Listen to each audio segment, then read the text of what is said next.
Bueno, Rodrigo, muchas gracias por tu tiempo, por estar acá y por compartir con nosotros tu mirada que me parece muy interesante, sobre todo para las personas que trabajan en organizaciones sociales. Así que bienvenido. Muchas gracias a ti, encantado. Bueno, vamos a arrancar por el tema de los algoritmos, que es algo que vos charlas todo el tiempo. Vos hablás de domar a los algoritmos, pero en tu mirada, ¿cómo ves esta estrategia de tratar de domar los algoritmos para las organizaciones sociales, entendiendo todos los sesgos que tienen y cómo pueden tratar de saltar esos sesgos cuando ya de entrada muchos de ellos están sesgados en lo que tiene que ver con género, con clase social, con lugar? Digamos, ¿qué estrategia deberían tener para vos las organizaciones, los activistas, para superar estos problemas de diseño? A ver, esto es un problema grande porque al final, primero, es muy transversal, estamos todos constantemente envueltos en algoritmos de todo tipo, todo lo que escuchamos ahora mismo está como personalizado y además con un objetivo concreto que es conseguir algo de nuestro comportamiento, ¿vale? Que compres algo, que votes algo o que pienses algo, ¿no? Y actúes de X manera. Entonces yo creo que lo primero que habría que hacer es crear conciencia respecto a eso. Para mí, crear conciencia respecto a eso no tiene que ser señalando constantemente lo negativo, sino intentando señalar cuál es nuestra agencia dentro de un mundo en el que se ha hecho más evidente que nunca que el libre albedrío podría ser más ilusorio de lo que nos imaginamos, ¿no? Entonces, es un reto grande en el que juegan por lo menos tres factores que van a ser el sector público, al que le pedimos y le exigimos una regulación, pero que tenemos que entender que por la propia naturaleza de cómo funciona el sector público va a llegar tarde, va a ser lenta y probablemente no irá muy bien o no a gusto de todos. Por otro lado, el sector privado, que está, digamos, jugando con un cruce de incentivos que es complicado, ¿no? ¿Cómo optimizo el beneficio de mis accionistas a la vez que hago bien al usuario? Y por eso siempre recae sobre el usuario mucho el tener conciencia de que esto sucede e intentar encontrar esas señales de que estás siendo manipulado o manipulada por el algoritmo o que se te están mostrando determinadas cosas para tener una higiene digital. Es decir, al final nos compete en última instancia la última frontera, somos nosotros mismos intentando ver cuáles son esas señales que nos mandan para poner a hacer pequeños cercos de protección. Repito, siendo conscientes de que esto del libre albedrío ya es una cosa de Skinner y de otros psicólogos que ya veremos, pues, pero por lo menos ser conscientes es la mejor herramienta. En esta higiene digital que vos mencionás, en donde uno va poniendo también su lado activo, seleccionando qué cosas mira, con qué cosas interactúa. Las organizaciones sociales tenemos, digamos, una dificultad muy grande que es competir por esa atención sin caer también en esas tácticas, ¿no? de manipulación y entendiendo cómo funcionan los algoritmos y tratando de romper ese aislamiento digital, ¿no? que va generando lo que vos, yo en varios videos tuyos vi que hablabas de esa epidemia de soledad, cómo hacemos las organizaciones, porque gran parte de las cosas que nosotros planteamos tienen que ver con lo colectivo, ¿no? Con juntarse para reclamar a las autoridades, para reclamar a las empresas. Cuando la gente está aislada, ¿no? Y parece que está conectada, pero está aislada, ¿cómo hacemos para romper esa epidemia de soledad y llevamos de vuelta hacia lo colectivo, hacia lo comunitario? Yo creo que la norma fundamental es la de entender que todas las interacciones digitales y todas las redes sociales, todas estas como estos nuevos medios de socialización y de comunicación son muy grandes complementos, pero muy malos sustitutos. Al final, lo que tenemos que hacer es regresar a esto de darle mayor tiempo a la interacción o sea, presencial, la de volver a los entornos comunitarios, a la reunión física, al vernos en persona, porque lo que estamos haciendo es sustituirlo. Y esa sustitución es lo que hace daño, ¿no? Porque además empieza como a influir negativamente en nuestro comportamiento. Yo me imagino que tú y yo tendremos una edad similar, entonces ya has pasado por el tiempo de que descubriste Facebook, descubriste Twitter. Y probablemente si hicieras una autorreflexión, hay muchas cosas de tú en Twitter que no te gustan. Tú no serías esa persona en una mesa. Y eso nos ha pasado a todos. Y lo que ha sucedido es que en lugar de llegar y decir, voy a intentar ser un poco más yo en Twitter, estamos todos siendo más Twitter en yo. Y yo creo que ese es uno de los motivos, de los muchos motivos por los que estamos como estamos. Entonces, debemos, una vez más, ¿no? Siendo conscientes de eso, intentar decir, joder, es que tengo que bajar mi presencia digital y maximizar mi presencia en persona, el volver a hablar con mis amigos, conocer a mis vecinos. Esto que tú dices de la epidemia de la soledad, ¿no? Que igual es multifactorial, pero tiene mucho que ver con las herramientas digitales, porque nos crean un mundo tan cómodo y tan artificial adaptado a nosotros que no queremos salir, ¿no? ¿Para qué voy a salir de mi móvil si mi móvil me da lo que quiero? Hay un cuadro que yo llevo detrás de mis, sobre todo en mis primeros vídeos, de una amiga mía, una gran artista, Tucci, que dice, el infierno es un scroll infinito de cosas bellas, ¿no? Y eso es un poco donde estamos encerrados. Entonces, me gustaría invitar a la gente que está escuchando esto, ¿cuántos de ellos viven en edificios y a cuántos vecinos conocen? ¿Con cuántos vecinos hablan de un edificio? Y en cambio, ¿cuántos amigos tienen en Facebook? ¿Cuántos seguidores tienen en Instagram, no? Igual tenemos que empezar a conocer más a nuestros vecinos, porque son los que nos van a ayudar en caso de una emergencia climática, de que haya una inundación, o si te quedas sin pinzas para la batería del coche, Sí, como bueno, me ha pasado a mí. eso me llama mucho la atención, ¿no? Entre todas las cosas digitales tenemos un grupo de los vecinos de un barrio, de 35.000 personas y muchas veces en la interacción entre las personas se insultaban, digo, pero vos te das cuenta que es el vecino que vive al lado de tu casa, lo ves en la Porque se panadería. twitterizan. Claro, digo, vos le dirías eso, esto que decís vos, ¿no? Vos le dirías eso cuando vas a la panadería a uno porque pensó políticamente distinto a vos, o el tema de los, bueno, ahora se vio mucho, ¿no? Con el mundial, el trato y las, digamos, y las cuestiones muy racistas que se dieron entre varios países. En todos los países, fue una locura esto. Es una locura, ¿no? Entonces, en esa locura, las organizaciones tratan de poder volver a construir eso y encuentran varias barreras, ¿no? Sobre todo, yo vengo mucho del lado ambiental y entendiendo que la tecnología nunca es neutra, pero vemos propuestas de soluciones, sobre todo con la inteligencia artificial, mostrando que va a ser a través de ese tipo de tecnologías la solución de la crisis climática, porque va a haber mejor transición hacia otro tipo de energías, mayor captura de carbono, sin poner mucho foco en el impacto que tiene, ¿no? los data centers. Claro. Yo estoy en Argentina, donde obviamente, bueno, vos hablaste en varios videos del impacto que tienen, ¿no? Estas industrias. Entonces, ¿cómo hacer para poder poner, ¿no? Como lo haces vos, sobre el tapete todos los impactos de la tecnología y mostrar, ¿no? Las partes positivas y las partes negativas, quitando esta idea, ¿no? de la tecnología como neutral. Sí, es que yo creo que esto es una cosa bastante complicada, pero creo que es esencial. Repito, siempre que lo digo me parece como complicado, es el cómo escalas las competencias, el conocimiento digital y tecnológico a la gente ahora, ¿no? Ya llevamos años, ¿sabes? Es que es una pena que nos encontramos en la situación en la que nos encontramos, tanto en Europa como en parte en Latinoamérica, y siendo vosotros unos aventajados, porque Argentina, uf, en todo el entorno cripto, blockchain, sois muy avanzados, pero por necesidad, ¿no? Por motivos circunstanciales de la zona. Pero Norteamérica, digamos que entendió muy rápidamente la aceleración tecnológica y digital y entonces se volcaron a ello y tienen unos conocimientos pues muy ricos. Y eso es una cosa que nosotros no tenemos. ¿Qué es lo que sucede? Que acabamos creyendo que tenemos esos conocimientos por titulares que leemos en prensa que casi siempre son catastrofistas. Con lo cual, ¿qué es lo que, no sé si tú lo escucharás mucho, yo escucho mucho él, me voy a vivir al campo. Igual no te va a solucionar mucho los problemas, te va a llegar el drone al campo igual.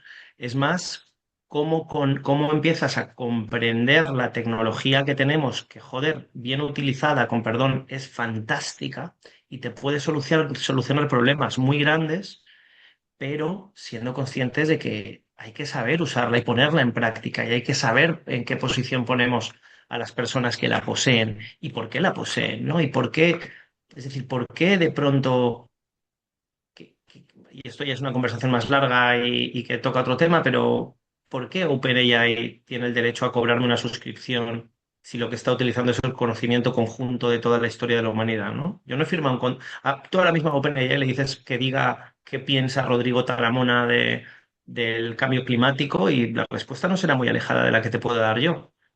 ¿Por qué yo no estoy percibiendo pasta de eso?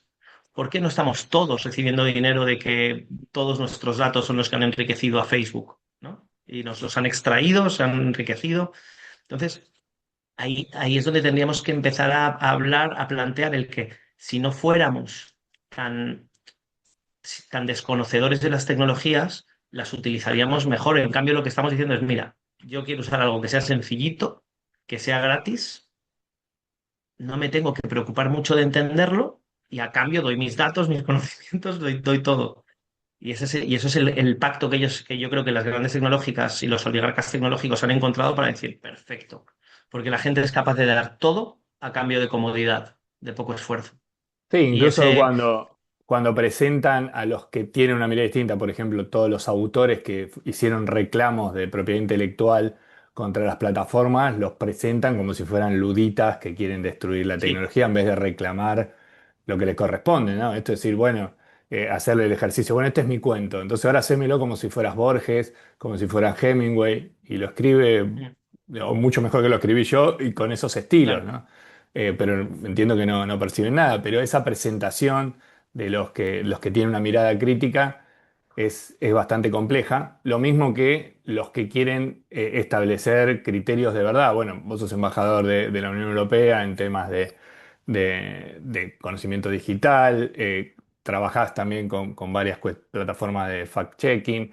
¿Qué herramientas o qué cambios narrativos tienen que hacer las organizaciones para poder comunicar de una manera efectiva, que le presten atención, que le ganen a los algoritmos, teniendo en cuenta que del otro lado, digamos, la competencia utiliza cualquier táctica haciendo la noticia que quiera cada usuario y para eso utilizan la mentira que requiera escribirle para cada usuario su propio feed?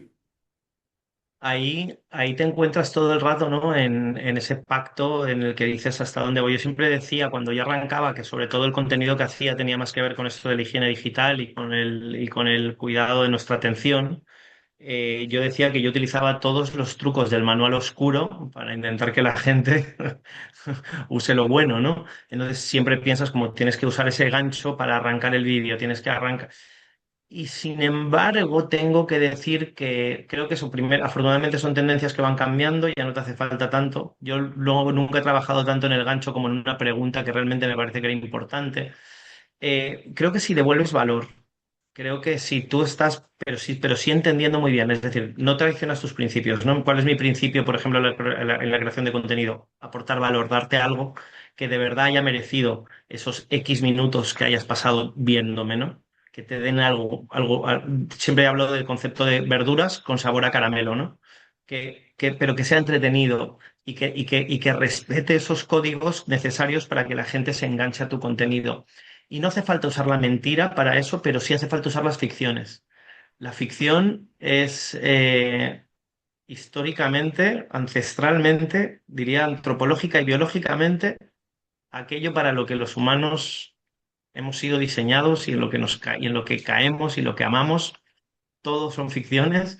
Entonces creo que por eso es tan importante como el construir ficciones en positivo, ¿no? Y dejar esta pesadilla distópica en la que nos estamos envueltos y en la que lamentablemente los medios de comunicación les encanta propagar y difundir, que las series de ficción les encanta propagar y difundir porque al final genera clics y más retención, y ser valientes, creativos, porque no hay nada más aburrido que un tecnocenizo, creativos, valientes y intentar mostrar cuáles son las posibilidades reales, ¿vale? Las posibilidades reales. Entonces yo creo que es partiendo de eso y de plantear cosas, pues eso, muy locas, ¿no? Para mí es mi idea con respecto a la inteligencia artificial generativa multimodal, que es la que está transformándolo todo, es que creo que puede ser el fin del capitalismo, y de tal y como lo conocemos. Yo no soy un anticapitalista, creo que Adam Smith es muy diferente a Milton Friedman, pero sí que creo que ¿por qué no? Igual el dinero fue una innovación excelente y estupenda que nos llevó por sitios muy interesantes, igual se ha quedado obsoleta. Igual no es la rueda el dinero. Sí, bueno, ahí salieron muchas cosas, ¿no? Primero, cuando empecé a ver tus videos, me llamó mucho la atención. Digo, este pibe me encanta porque explica cosas complejas y va en contra, incluso te descubrí en TikTok, de la lógica del video cortito, ¿no? Hace videos largos, de 16 temas minutos. con temas muy complejos, ¿no? Que probablemente a veces estaban en YouTube más que en el formato TikTok o Instagram. Y sin embargo tiene mucha retención, tiene muchos comentarios, las cosas que explica son muy difíciles pero muy simples. Y vos hablabas de ficciones, ¿no? A veces a las organizaciones les cuesta el storytelling, les cuesta contar esas historias. A mí me da mucha bronca porque veo historias que son impresionantes, ¿no? Siempre cuento el ejemplo, es Avatar, es la historia del Amazonas. Y sin embargo, trabajando con la campaña del Amazonas, no hemos logrado nunca posicionar obviamente no tenemos la estructura de marketing alrededor, pero las historias son esas, ¿no? Y a veces hay muchas historias y las organizaciones tratan de mostrar el impacto, contar las cifras, en vez de contar historias. Y cuál es la estrategia que vos tenés, digamos, qué tipo de estructura armás cuando tenés que contar estas historias tan complejas de señores tecnofeudales que vienen por una nueva forma de instalar un modelo económico en un contexto determinado. Digamos, son cosas muy complejas, las haces simples y divertidas, digamos. ¿Qué estructuras tenés para enganchar? También, ¿no? Lo veo a mi hijo por ahí que tiene 15 años viendo tus videos, ¿no? Y por ahí yo que tengo Sí. 50 también. Entonces, indudablemente hay una estructura pensada atrás, ¿no? Cómo se construyen esas ficciones en base a datos reales. Me encantaría, me alegra que pienses que hay una estructura. Yo muchas veces, de hecho, me agobio porque digo, ¿qué hago? ¿Qué es lo siguiente? ¿Cómo lo hago? ¿No? ¿Cuál es mi modus operandi? Pero sí te diría que parto de intuiciones que creo que se acaban convirtiendo en acciones que tienen sentido. Has dicho una cosa, ¿no? Lo de la gente que da cifras, ¿no? Y no se centra en la narrativa. Odié siempre esta frase de dato mata relato. No, relato mata dato. Ningún ejército se ha organizado alrededor de una fórmula matemática. Lo hace al revés de un símbolo o una bandera, ¿sabes? O de alguien que dice una frase que les invita a coger las espadas y lanzarse, Braveheart. Eso es lo que nos empuja, una historia común, algo que este pegamento de personas que es el creer en algo, literalmente creer en algo. Entonces, yo creo que esa intuición es la que tenemos que seguir. Los datos están fenomenal para, fíjate, es que los datos están para adornar. No es que la historia sea el adorno, la historia es la espina dorsal y los datos son los que te ayudan a darte cuenta de de la veracidad de esta historia que tú estás contando, ¿no? Pero lo importante es que contemos una historia. Hay una cosa sobre la que me gusta hablar tal vez demasiado, pero que es que, o sea, nosotros vamos a la luna, pero porque de pronto Julio Verne escribe que vamos a la luna. Piensa en el momento en el que Julio Verne escribe que vamos a la luna, las posibilidades de que esa gente que leía esa historia dijera, vamos a la luna, estamos locos. O sea, eso es como, En cambio, esa historia, digamos, que inspira y acaba transformando esta cosa que llamamos realidad, ¿no? Que vete tú a saber lo que es. Entonces, me gusta mucho pensar que hay que ir más a la historia.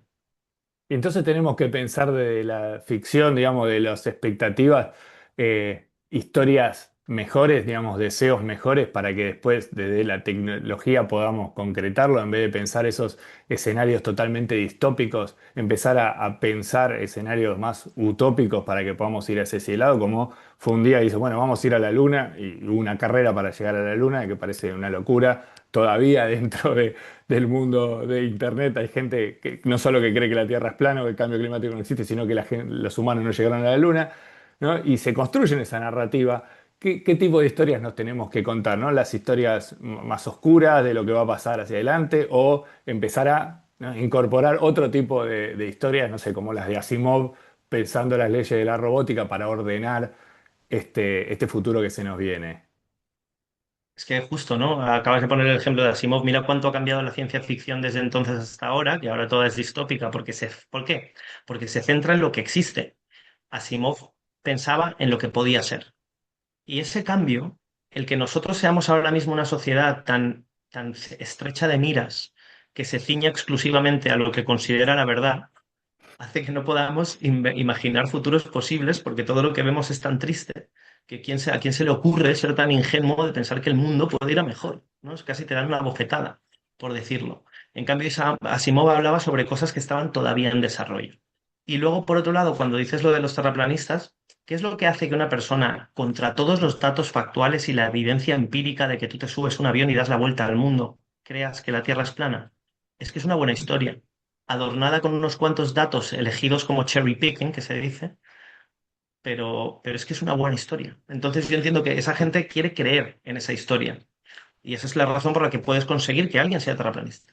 Bueno, hay un documental de los terraplanistas en Netflix que me llamó mucho la atención. Buenísimo. Cuando hacen el experimento y lo hacen bien y no le das resultado, dicen lo hicimos mal y lo hacen de vuelta y dicen no, no, entonces está mal el experimento, ¿no? En vez de decir nos equivocamos, ¿no? Y yo creo que eso también tiene que ver con esta burbuja que vos decías, ¿no? Bueno, queremos que los datos se adapten a nuestra realidad. Vivimos en una burbuja porque cuando salimos de la burbuja las cosas no son como nosotros queremos, toda la gente no nos dice que sí, ¿no? Estamos en una burbuja, si todos vamos, por el mundial vamos por nuestro país, todos los que están afuera son todos nuestros enemigos que nos odian. Y decir, bueno, no, no es tan así, la vida es otra cosa. Y sin embargo nos vamos metiendo en esto y es muy difícil a veces para las causas sociales romper esa burbuja para decirle, mira, hay otro camino.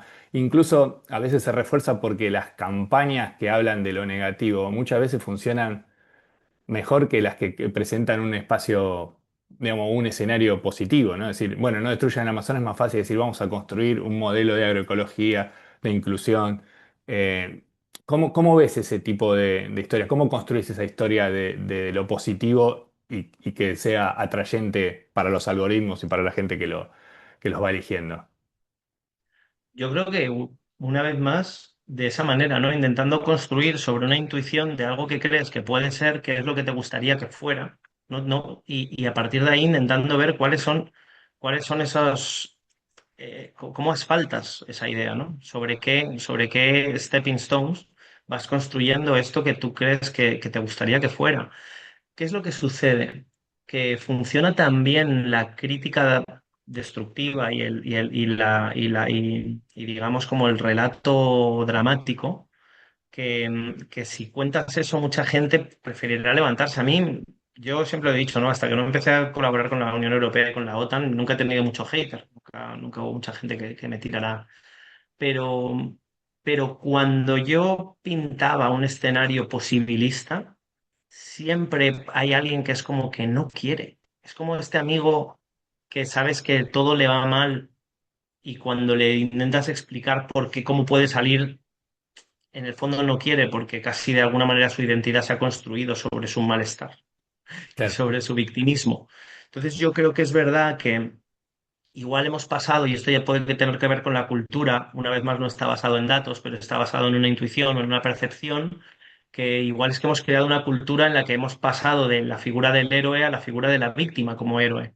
Entonces, cuando glorificas a la víctima, todos queremos ser víctimas. Y yo creo que por eso eso nos impide el decir, ya, yo es que no, a mí es que no, eso no encaja conmigo, ¿no? Y a mí, la verdad, tengo que decir que desde mi vida personal a mi profesional y en mi estado de ánimo, el alejarme del victimismo para centrarme ni siquiera en la gloria, porque no es algo que me interese, pero sí en el bienestar y construir lo poco que puedes hacer a tu alrededor es muy importante. Y luego creo que también las iniciativas locales, porque tú cuando ves el mundo es como por dónde empiezas a arreglarlo, igual lo que tienes que hacer es ordenar tu mesa primero y ser majo con tu pareja.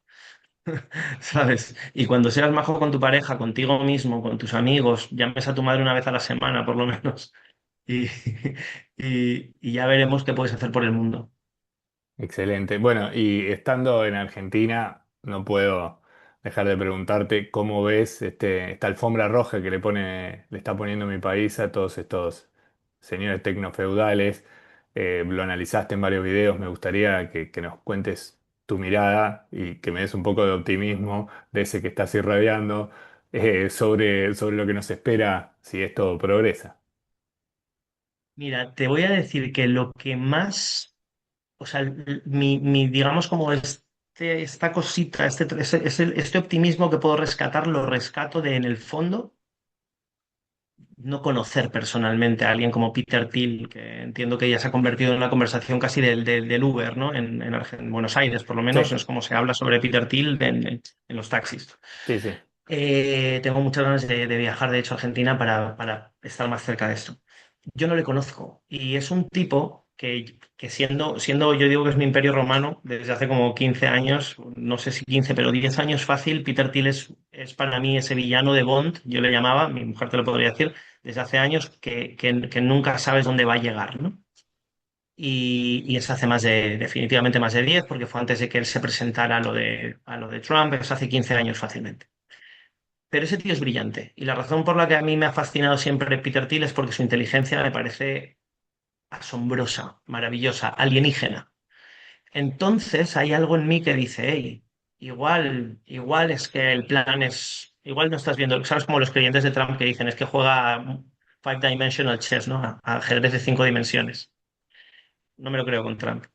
Peter Thiel, no sé qué está haciendo. Entonces, ¿qué es lo que sucede? Pero me parece muy peligroso. Me parece que, con todos mis respetos, que lo dijo Santi Siri en una entrevista también, no sé si os suena Santi Siri, pero me gustaba mucho cómo, sin decirlo en esas palabras, perdonad que yo las vaya a usar, pero sí que me parece que Milei es un tonto útil, en el sentido de que este hombre no tiene ni la menor idea de tecnología, no sabe lo que le cuentan y entonces con eso se lo zampa, le viene bien por intereses económicos y políticos, le viene bien el poder que le están dando personas como se la dieron a Trump, que es si tú me das desregulación, si tú me das libertad económica, si me das libertad política para maniobrar, tú no te preocupes que a ti te va a ir bien. Y entonces él ha dicho, pues para adentro, el país es vuestro. Tenéis un país muy grande, con unas condiciones climatológicas perfectas para los data centers que necesitan refrigerarse y tenéis mucho frío, tenéis mucha tierra, entiendo que minerales. Latinoamérica tiene estos problemas políticos históricos que hacen que sea muy fácil el poder hacer estas cesiones de terreno y crear esto que se llaman los network states, estados en red, que son corporaciones que lo que son es microestados. Entonces, eso yo veo que es muy posible. ¿Qué sucede? Que puede haber un network state bueno. Son nuevos sistemas de gobernanza al final. Y yo creo que el mundo está abierto a nuevos sistemas de gobernanza, más en un cambio de era tan drástico como este, en el que también me gusta hablar en esos términos, en el que nosotros hemos pasado de la era de los cazadores-recolectores a la era agraria, a la era industrial. La era industrial está muriendo y estamos entrando en la era cibernética o la era de la información. Las dinámicas de poder son diferentes, los retornos a la violencia son diferentes y entonces yo creo que eso lo que hace es invitarnos a tenemos que replanteárnoslo todo. Y ya no te digo si de pronto te tienes que cargar de capital porque no puede quedarse en las manos de tres oligarcas de los laboratorios de inteligencia artificial. Entonces ya veremos, pero creo que vais a ser un experimento, como han sido otros. Creo que va a haber mucha maniobra para que se haga un experimento.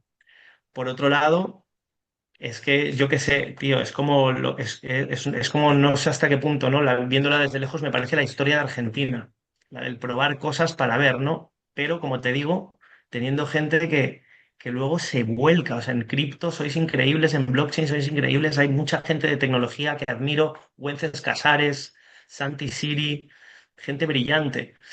Entonces, algo me dice que saldréis bien, salimos bien, yo espero que salgamos bien.